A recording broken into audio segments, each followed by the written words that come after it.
নতুন করে কর্মসূচি ঘোষণা করেছে জুলাই অভ্যুত্থানে নেতৃত্ব দেওয়া তরুণদের দল জাতীয় নাগরিক পার্টি। টানা 10 দিন দেশের বিভিন্ন প্রান্তে কর্মসূচি পালন করবেন দলের নেতাকর্মীরা। একই সঙ্গে গণভোট বাস্তবায়নের দাবি পুনর্ব্যক্ত করে বিএনপিকে হুঁশিয়ারি দিয়েছেন দলটির নেতারা। বৃহস্পতিবার ঢাকায় আয়োজিত প্রতিষ্ঠাবার্ষিকীর আয়োজনে এসব কথা বলেন এনসিপির জ্যেষ্ঠ যুগ্ম আহ্বায়ক সারোয়ার তুষার। বলেন, গণভোট বাস্তবায়ন ছাড়া সরকারের অন্য কোনো উপায় নেই। দেশ যাবে নতুন পথে, ফিরবে না আর ফ্যাসিবাদে। এই স্লোগানকে সামনে রেখে 10 দিনের কর্মসূচি ঘোষণা করে জাতীয় নাগরিক পার্টি।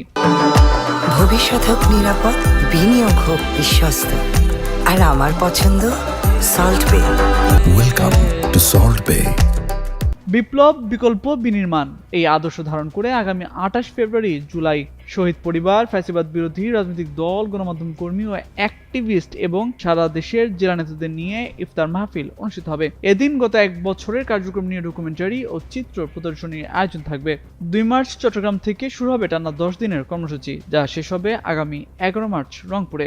এরপর 12 মার্চ ঢাকা মহানগর, 13 মার্চ ঢাকা মহানগর উত্তর এবং 14 মার্চ ঢাকা মহানগর দক্ষিণে পৃথক কর্মসূচি পালন করা হবে।